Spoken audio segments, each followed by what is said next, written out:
So you started investigating the threat against the President, the First Lady, and the former Speaker of the House. Yes, Your Honor. Did you investigate the threat against the Vice President?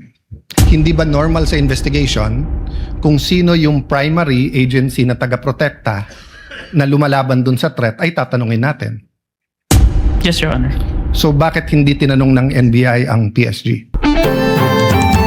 So paano nagsimula yung investigasyon na na-involve ka? Were you from the start o hindi? At written instructions ba to? O sinabi, oy may investigasyon tayo? Just konting clarity, paano na umpisa yung specific investigation?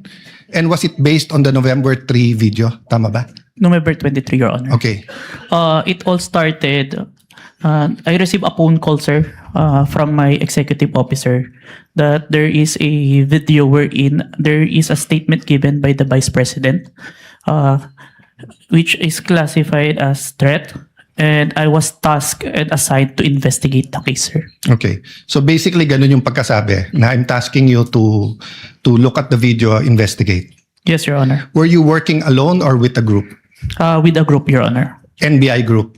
Yes, Your Honor. And was this, is there an interagency also or just purely NBI? Don't have personal knowledge. Maybe our chief, sir, has the Okay. knowledge on that, sir. Yes. No, that's all I asked for naman, yung personal knowledge. Yes, Your Honor. So pakiulit mo yung sinabing, how exactly sinabi sa'yo na tignan mo yung video, imbestigahan mo, or may statement? So, To be specific, sir, as far as I remember, may statement si Vice President regarding the November 23 press conference na kung saan may pagbabanta na naganap, Okay. pakiimbestigahan. pakiimbestigahan. So ganun ka-general. May Yes po. pagbabantang naganap, pakiimbestigahan. Yes po. And you proceeded by watching the video. Yes, Your Honor. And when you watched the video, you got to the part na may pagbabanta. No, Your Honor. I first don't know which part of that. So you watched the whole video, of course. First, the clippings, Your Honor. Okay. Then, I look for the whole video, Your Honor. Then you watched the whole video. Yes, Your Honor. And thank you for your honesty. So after the clipping, tapos the whole video, what did you do next? You reported or you made your recommendations? I don't understand the process lang kasi. Upon identifying the whole video, I informed my executive officer that I identified the video, Your Honor. And then yung sinabi mo yesterday, then you started looking for patterns. That's why you looked at yung dating mga video ni Vice President. Yes, Your Honor. So you started investigating the threat against the President, the First Lady, and the former Speaker of the House. Yes, Your Honor. Did you investigate the threat against the Vice President? We tried, Your Honor. How did you try? It is included in our letter to the Vice President, Your Honor. That's why we're inviting her to proceed to our office to investigate the threats to her life, Your Honor. How about the vlogger who asked her about Oplan or whatever they call that Romanov? Did you invite them? Yes, Your Honor. And did they testify? The Princess Maui did not appear, Your Honor. Did not appear. Did you also look for previous videos that are threatening to the Vice President? We look on the Romanov part, Your Honor. Okay. But we identify a different person who first mentioned the Romanov, Your Honor. Did you coordinate with the PSG? I have no personal knowledge, Your Honor. You yourself? Yes, Your Honor. Maybe our chief, Your Honor. Yeah. But you are aware that the primary responsibility of protecting both the President and the Vice President is the PSG? Yes, Your Honor. So isn't it fair to say that any investigation against a threat to the first family, the president or the vice president, you would normally ask the PSG if they received any threat? I have no personal knowledge, Your Honor. No, I'm asking, hindi ba normal sa investigation kung sino yung primary agency na taga-protekta na lumalaban dun sa threat ay tatanungin natin? Yes, Your Honor. So bakit hindi tinanong ng NBI ang PSG? Or in your case, why didn't you ask the PSG? Maybe it can be answered by a chief, Your Honor. No, I'm not. I will ask your chief also. I'm asking you, when they said, look at this, you looked at other videos, you tried to get Princess Maui, you tried to get the Vice President. but you didn't contact the PSG for the First Lady, for the President, and for all you know, the PSG will tell you right there and there, the threat is real, or the PSG will say, politika lang yan. Diba? Both the Vice President and the President are protected by the PSG. So why wasn't, so nakalimutan lang or wala sa procedure nyo, or...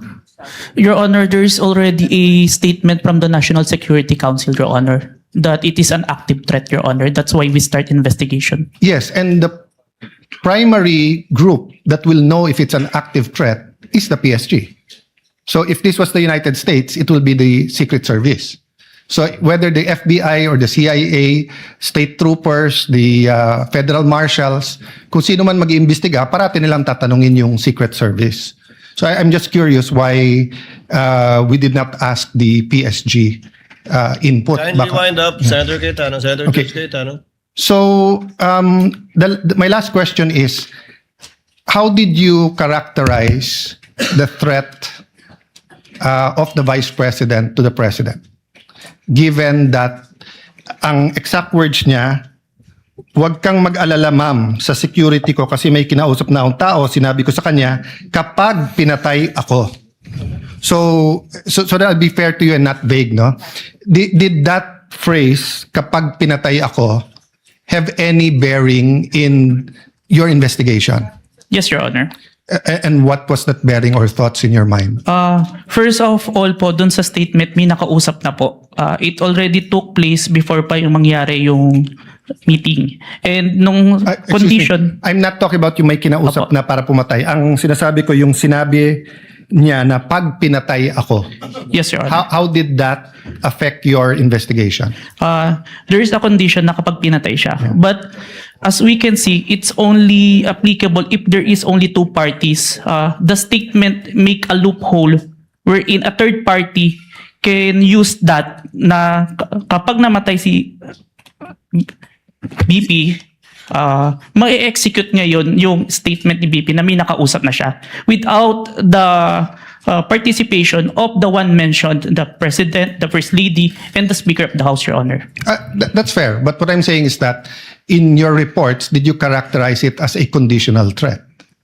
Kasi kung hindi naman siya pinatay, the logical implication is that there's no threat against the... So I'm not saying it's not illegal, immoral to contract a killer. Ha?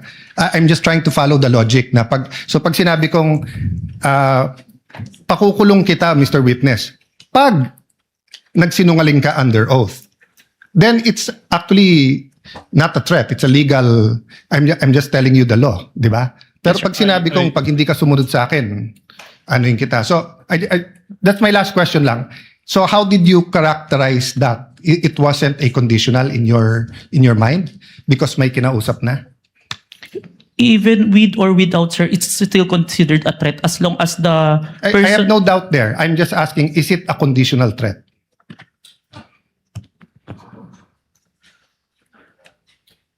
Based on our affidavit, sir, I believe it's conditional, which...